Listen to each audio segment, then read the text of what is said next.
Perkenalkan, nama saya Estiliana Poli, NIM 31190015. Di video kali ini saya masih membahas mengenai mereview sebuah artikel. Judul artikel saya adalah Analisis Deksis dalam Tajuk Rencana Koran Republika edisi Januari tahun 2015, relevansinya dengan pembelajaran menulis teks laporan dan pembelajarannya di kelas 10 SMAN Purworejo.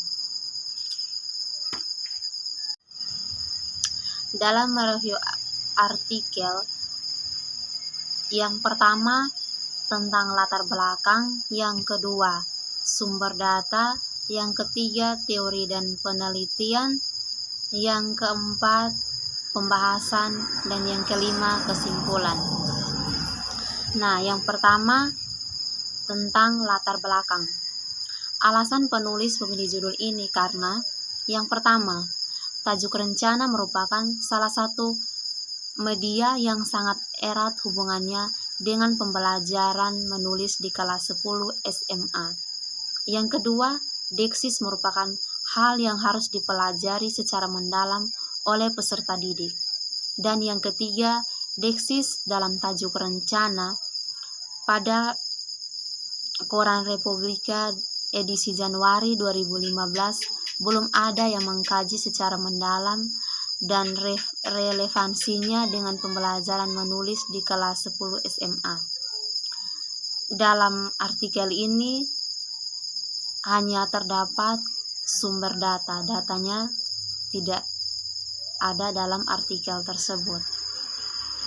Jadi sumber data dalam artikel ini yaitu digunakan 25 tajuk rencana Koran Republika edisi Januari 2015. Yang ketiga, teori penelitian yang menjadi tujuan penulis, yaitu penelitian Sitiangsih tahun 2013 yang berjudul Kajian Deksis Artikel Wacana Lokal Harian Secara Merdeka edisi April 2013 sebagai alternatif bahan pembelajaran menulis narasi, non-fiksi, dan skenario. Pembelajarannya pada siswa kelas 10 SMA. Dan penelitian kedua, penelitian buahan pada tahun 2010 yang berjudul Kajian Pemakaian Deksis Sosial dan Tajuk Rencana Harian Solopos edisi Januari sampai Februari 2010 di Universitas Muhammadiyah Surakarta. Yang keempat, pembahasan.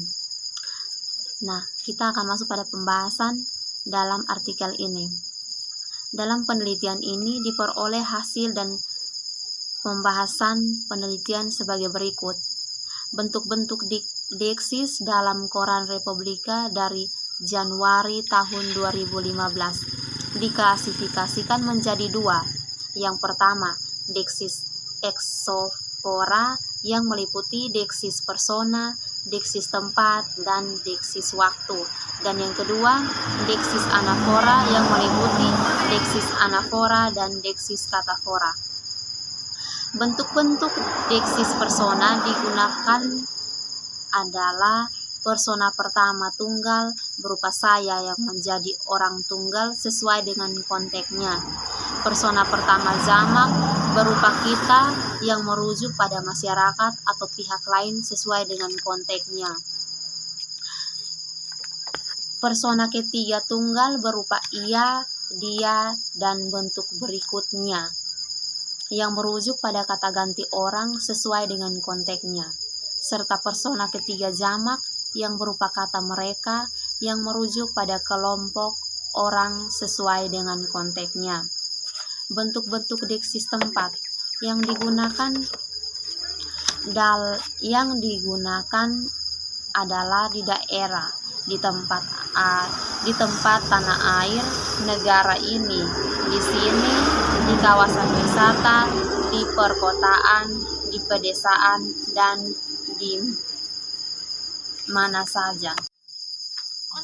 Persona ketiga tunggal berupa ia, dia, dan bentuk katanya yang merujuk pada kata ganti orang sesuai dengan konteksnya, serta persona ketiga jamak yang berupa kata mereka yang merujuk pada kelompok orang sesuai dengan konteksnya. Bentuk-bentuk deksis tempat digunakan adalah di daerah, di tanah air, negeri ini, di sini, di kawasan wisata, di perkotaan, di pedesaan, dan di dalam kendaraan yang merujuk pada tempat yang sesuai dengan konteksnya. Bentuk-bentuk deksis waktu yang digunakan yakni kini, saat ini, selama ini, kemarin, dini hari, saat itu, kali ini, beberapa jam, 2 hari sebelumnya, dan sepanjang tahun. Merujuk pada waktu sesuai dengan konteksnya. Bentuk-bentuk deksis anafora dan katafora yang ditemukan yakni itu, ini, dan adalah yang merujuk sesuai dengan konteksnya. Yang kelima, kesimpulan. Dalam penelitian ini disimpulkan sebagai berikut: bentuk-bentuk deksis yang tepat, bentuk-bentuk deksis yang terdapat dalam Koran Republika edisi Januari 2015 antara lain: yang pertama, bentuk-bentuk deksis persona; yang kedua, bentuk-bentuk deksis tempat; yang ketiga, bentuk-bentuk deksis waktu; yang keempat, bentuk-bentuk deksis anafora; dan yang kelima, bentuk-bentuk deksis katafora. Inilah pembahasan saya. Sekian dan terima kasih.